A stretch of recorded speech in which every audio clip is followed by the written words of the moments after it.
beginner in economics and you still find it very difficult, then you can go through the 11th and 12th micro and macroeconomics NCERTs. Otherwise, those notes are more than sufficient.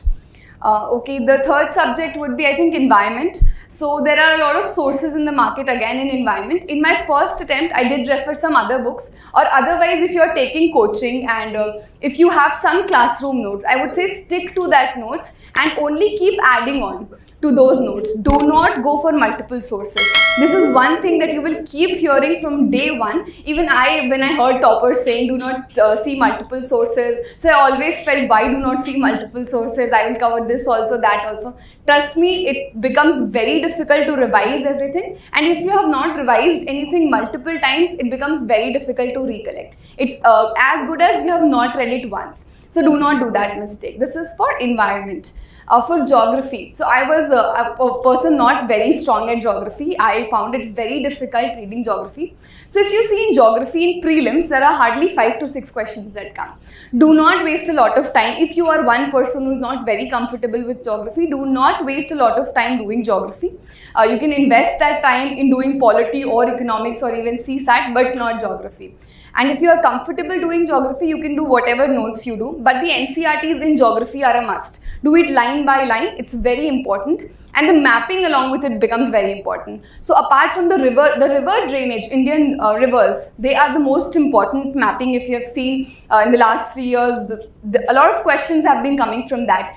Even the lesser known rivers, like let's say Subarnarekha or Brahmani, these rivers have also become very important. So do the river drainage portion on your own. Lakshmikant has to be done cover to cover and has to be done very enthusiastically. Note making for books like these I would not suggest, because it's a book in which every line becomes important if you look at the format in which the book is written. And if you people have the Lakshmikant, you'll see if you turn the chapter, when the chapter gets over, there's a yellow colored box in the end, which has certain notes and references given back to the chapter. It talks about certain constitutional amendments that have introduced it or has some clarifications. Only once go through this, once when you're reading the chapter, highlight whatever is important, or just take a sticky note, go back and write it in the main chapter itself, so that you don't have to go through it again. But do it once, because some facts become very important from that also. And then keep revising Lakshmikant as many times as you can, because it is the holy grail for your prelims. Then apart from it, I think the next subject would be science and tech. So in my first attempt, I did not do science and tech because I thought I am a student who belongs to commerce background. I have lost touch of science ever since 10th standard. I don't even remember what is the formula of force, acceleration, anything. So I thought I would not do it. But it was a mistake. If you look at the number of questions from science, it's around 10 to 12.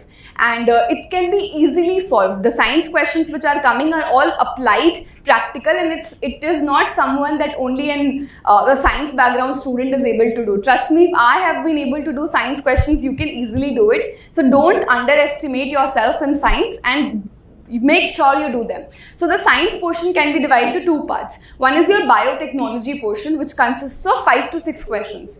And the other will be apart from biotechnology, the quantum technology, the space, defense, IT, whatever questions are asked. So I address both of them.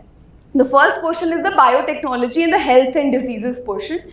For that, I referred a book, but this is a complete disclaimer. I did not go through the book cover to cover. I only did 60 pages from that book. It's a 500-page thick book. It's Essentia. It's from Unique Publications. I think it's a black-colored book. So it is more than 500 pages, but only the biotech portion you have to do. Only 60 pages out of it. It covers basics about what is a cell, what are the functions a cell performs, cell organelle, and then the applied portions, the 3-parent baby, pro-nuclear transfer, bio-ink, 3D printing, these topics which have been repeatedly asked is covered in the book in notes and notes format. So it's very easy to go through that and understand that. So you can do those 60 pages, but if you have notes for biotechnology and you think you are able to solve the questions which have been coming in the prelims, then you can stick to your basic notes only. But if you do not have a source for it, then you can look up to this book. The book also has a portion on health and diseases. So it talks about the different diseases. Is it a bacterial disease, a viral disease? And I think these questions have been repeatedly been asked. And apart from this, what test is conducted? Does it have a vaccine? What type of a vaccine is it? What are the different deficiency diseases? These topics are also covered in that. It can be done from there only. And then for the other part, which is the quantum technology part, you can pick up any annual compilation in the market, any annual compilation that covers all of these science and tech portion.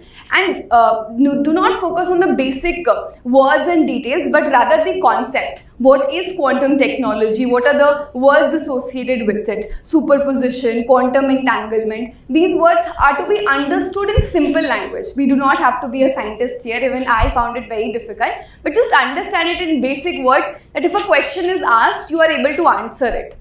And understand it in very simple words, and not just the lines of it, that chalo usko rat lete and then let's see, we'll solve it. No, it doesn't work that way. You have to understand it. For that, you can use animated videos online. For biotech, the videos of TED on YouTube, they are very nice. If you look up a video of TED on CAR T cell therapy, you will be able to understand it in 3 minutes. So those videos you can use. Those videos will remain in your permanent memory. I think the next would be history.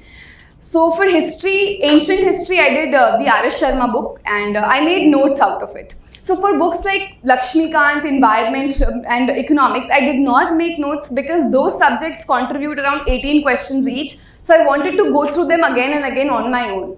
But for books like ancient history, which I had a little lower interest in studying, and so I did make notes out of it. So on A4 sheets, you can make notes. Let's say Indus Valley Civilization, write everything down in 2 pages, and whatever you get from other previous year questions, etc., you add it in those notes only.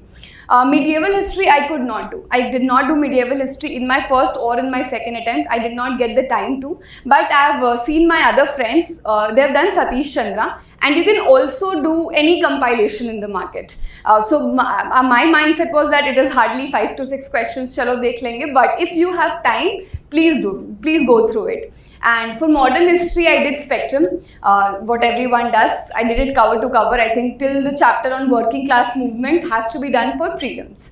And I try to learn every fact. The dates have also become important. In fact, if you see the Quit India movement, the date of that, today boycott resolution, the date of that. So if you read it very, making a chronology